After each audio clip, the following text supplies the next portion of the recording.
Today is Tuesday, the 29th of October, and I am once again back at Front Range Community College to take the final CompTIA A+ exam. Core 2. A lot of people say Core 2 is easier than Core 1. I passed Core 1 6 days ago by like 15%, so a little decent sort of leeway there, room for error. And then also the threshold, I believe, is lower as far as points. Like you needed 675 to pass the first one. You need 650 to pass the second one. So, yeah, either which way, I'm very anxious still just because I don't know, be very upset if I failed. As such, I've been studying like an absolute mad lad. It was about an hour drive to get here, and I listened to a bunch of like recap materials and a bunch of summaries of the topics that I expect to see on the test. So I should be prepared, hopefully over prepared, and my God, I have to use the bathroom now. I got the nervous bathrooms. All right, well, I'm gonna go do that, I guess, and I'll take the test. Wish me luck. Oh. And about, oh gosh, almost 2 hours later, I passed. Oh my goodness, I thought for sure I was gonna fail. I was wrong. First off, it actually required a passing score of 700, which is more than the 675 of the Core 1 test. I don't know where I got that it would be less so.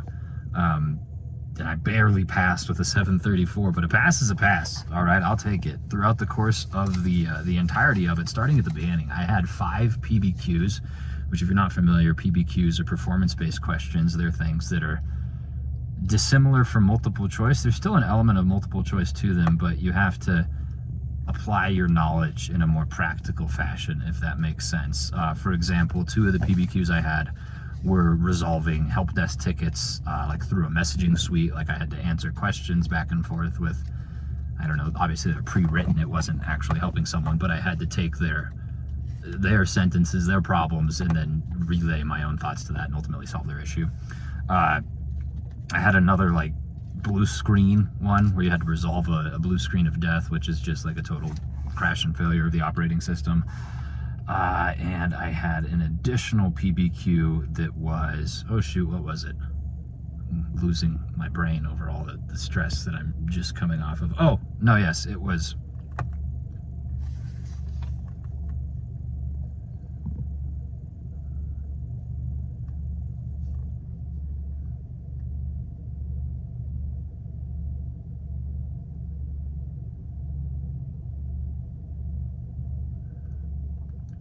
like a malware removal one. You had to go through like the services and determine what services were stopped that shouldn't be stopped, what services were started that shouldn't be there at all, and then remediate the systems. There was like 7 workstations, 7 computers that you had to get into and then figure out what was happening inside of them.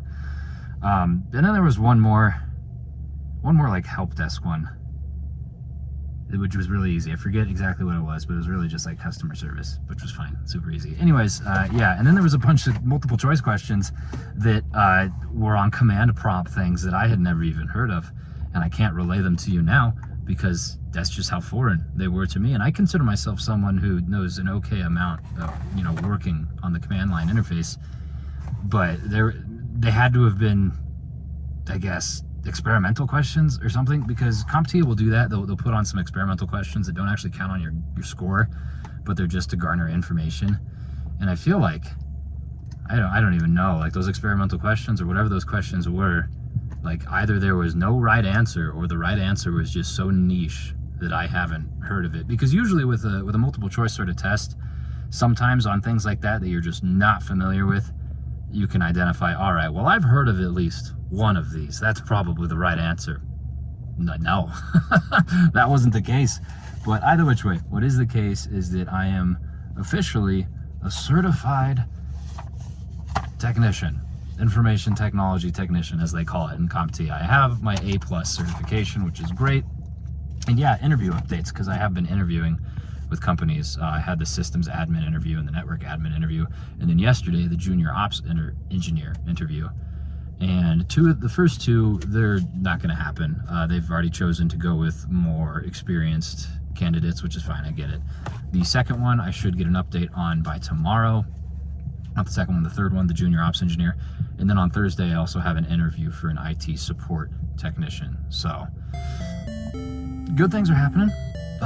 This is probably the biggest weight off my chest because I've been anxious for it this entire time. So glad to get that taken care of, and now time to start sending out my resume some more. So I'm gonna go home and do that. Thank you so much for watching. I do appreciate it, and hope that you enjoyed yourself, and I hope that you overcame some sort of, I don't know, test today, whether that was an actual test for school if you're in university, or if this was just a personal test, like you said no to your 7th cupcake.